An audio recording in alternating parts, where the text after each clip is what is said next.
sekarang kita menyusuri jalan menuju gua ya. Nah, Kang. Iya. Ini apa nih, Kang? Gua Londa. Gua Londa ya.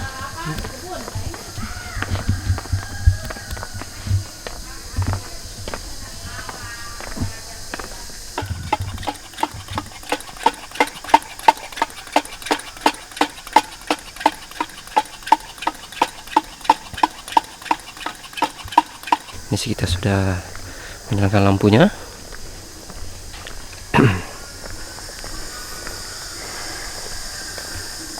Oke, jadi kita mau masuk ke gua ya. Bismillah. Oke. Jadi, oh ternyata di sini ada orang juga yang masuk. Ada 3 orang ini ya. Nah, oke ya.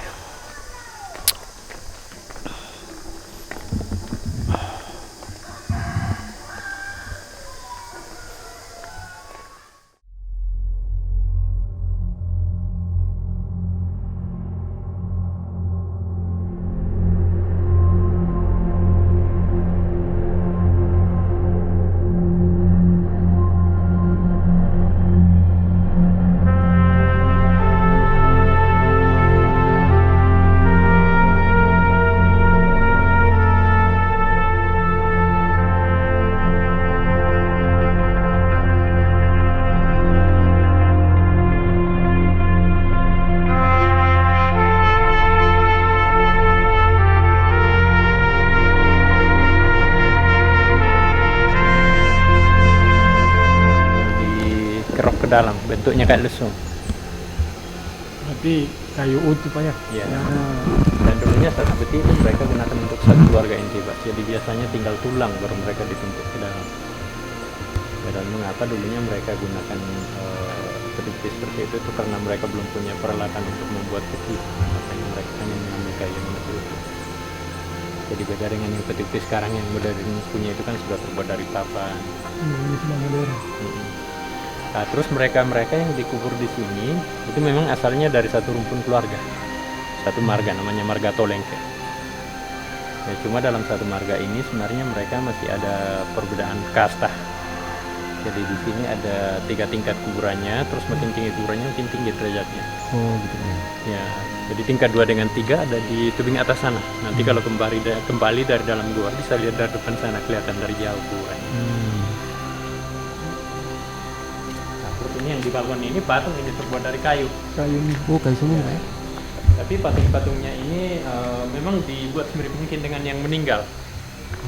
Ya, dan biasanya yang boleh dibuatkan patung kalau kami di Toraja ini khususnya kalangan bangsawan yang memang mampu melakukan upacara adat yang lengkap.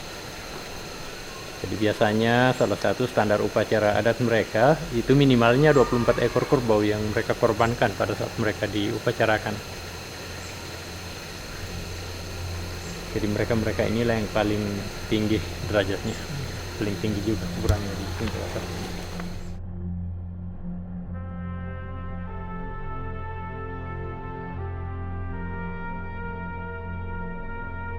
Atapnya itu terbuat dari rerumputan. Ya, terus kalau kata bawah itu seperti itu Pak, nggak ada atap, bahkan biasanya mereka hanya menggunakan bambu. Oh, oke, sekarang kita sudah menuju pintu.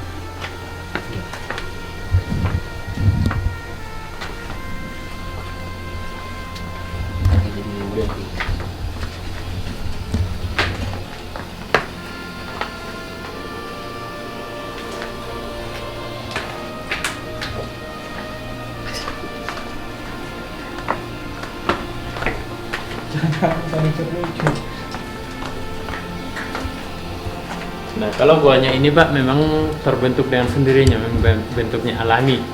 Berarti tidak dibuat-buat? Tidak dibuat. Jadi tinggal digunakan sebagai kuburan. Makanya kuburan ini memang salah satu kuburan paling tua di Toraja.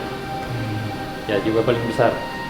Dan cara penguburan mereka di dalam gua seperti yang di atas sana Pak. Itu mereka hanya diselipkan di sela-sela batu. Atau mereka dikelompokkan tempatnya. Jadi satu kelompok kecil seperti itu khusus untuk satu keluarga inti. Yang di dalam satu keluarga inti lagi.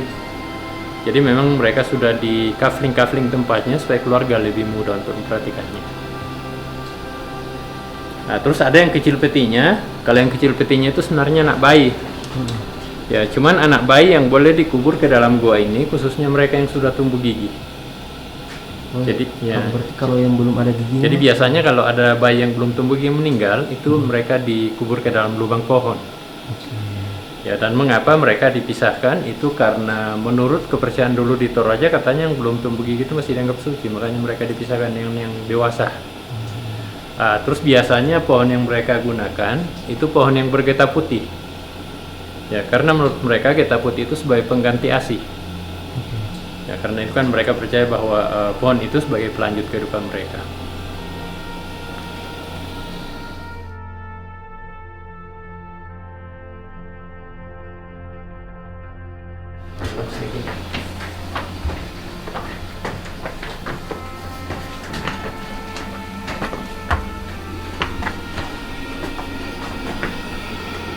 Nah, ini ada yang sudah terbuka, bisa kelihatan tengkoraknya, ini masih ada rambutnya.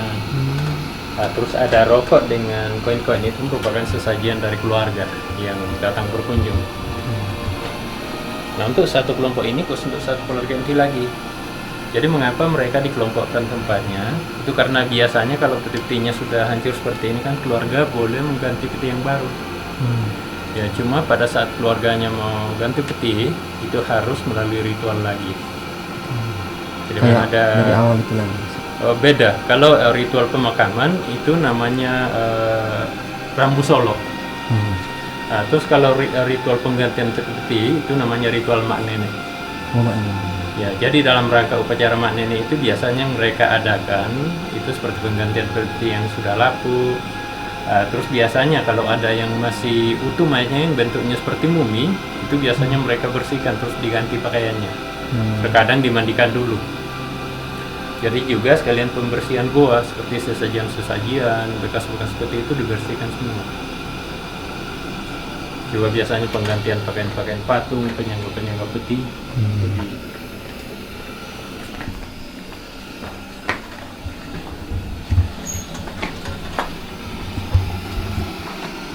Terus ini di bawah sana Pak, ada yang cerita pasang kekasih yang dua tengkorak di bawah sana itu. Ya, yang ceritanya hampir sama dengan Romeo dan Juliet. Ya, karena itu dulunya katanya mereka pacaran, terus mereka mau menikah tapi keluarga tidak merestui. Ya, akhirnya mereka sama-sama gantung diri dari pohon. Ya, dan mengapa keduanya tidak direstui? Itu karena mereka masih sepupu satu kali. Ya, jadi yang sebenarnya kalau kami di Toraja ini asal masih ada hubungan keluarga dekat, itu masih dianggap saudara, makanya sama sekali tidak pernah menikah. Nah, terus terjadinya katanya tahun 1972. Udah lama ya? Ya, pas 50 tahun dari sekarang. Rumus nggak apa-apa itu. Ya. Kalau kami di Toraja nggak bisa, karena masih dianggap saudara, masih dekat. Masih pakai. Nah, terus di sudut sana kita lihat ada banyak pakaian. Jadi yang sebenarnya kalau kami di Toraja ini meninggal itu biasanya dikubur dengan barang-barang kesayangan. Dan biasanya barang-barang yang diikutkan itu barang-barang yang bisa dimasukkan ke dalam peti, seperti pakaian, perhiasan kalau mereka punya. Nah, terus mengapa barang-barang mereka ikutkan? Itu karena menurut kepercayaan nenek moyang kami dulunya, katanya kalau ada yang meninggal itu mereka percaya bahwa arwahnya itu hanya pindah alam. Jadi alam kedua di Toraja itu katanya namanya Puya. Nah, terus di Puya itu katanya barang-barangnya akan dipakai kembali. Jadi sama dengan hewan-hewan yang dikorbankan pada saat mereka mengadakan upacara adat itu, mereka percaya bahwa itu merupakan bekal buat dia.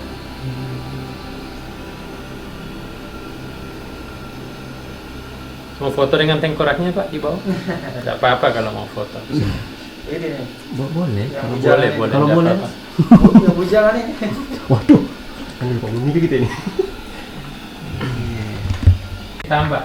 Oh, kayak sana kayak awet gitu kan? Ya, supaya pipinya awet karena biasanya kan ada tetesan air Pak. Nah, terus yang ke sana ada terowongan kecil, di situ sebenarnya kita bisa tembus kayak gua yang satu. Ya, cuma kalau kita tembus ke sana harus merayap sekitar 25 meter. Waduh, lumayan juga tuh Mas. Ya, terus di dalamnya kosong, nggak ada apa-apa. Jadi mungkin lebih gampang jalan kalau kita kembali nanti masuknya dari pintu depan lagi supaya kalian jangan kotor nanti.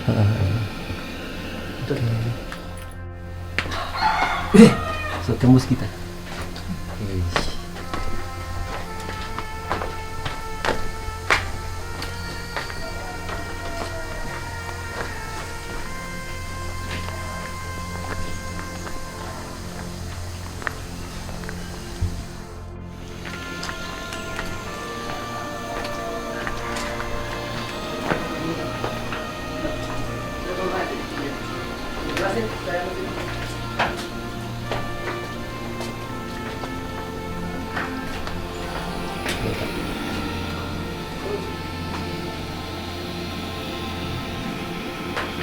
Jadi di sini ada yang baru. Terakhir dimasukkan kurang lebih sebulan yang lalu, tapi meninggalnya sudah lama. Ya karena rata-rata kalau kami di Toraja biasanya kalau ada yang meninggal itu mayatnya disimpan di rumah dulu. Jadi nanti mereka boleh dibawa ke kuburan kalau mereka sudah melakukan upacara adat yang namanya rambu solo itu. Jadi biasanya pada saat mayatnya masih disimpan di rumah itu biasanya mereka masih dianggap sakit. Jadi istilahnya kalau kami di Toraja namanya tomatula, artinya orang sakit. Jadi nanti mereka dinamakan orang mati kalau mereka sudah meninggalkan rumah tempat tinggal mereka, kalau mereka sudah dibawa ke kuburan seperti ini.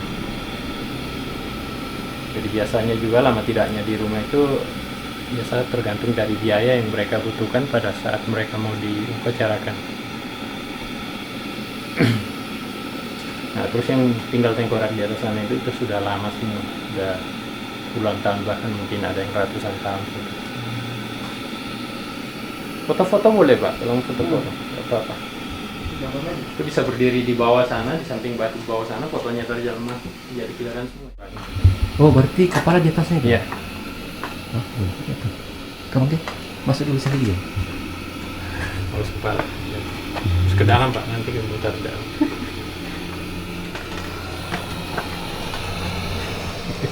Mirip. Kesannya. Oh, hai. Uhai. Oke.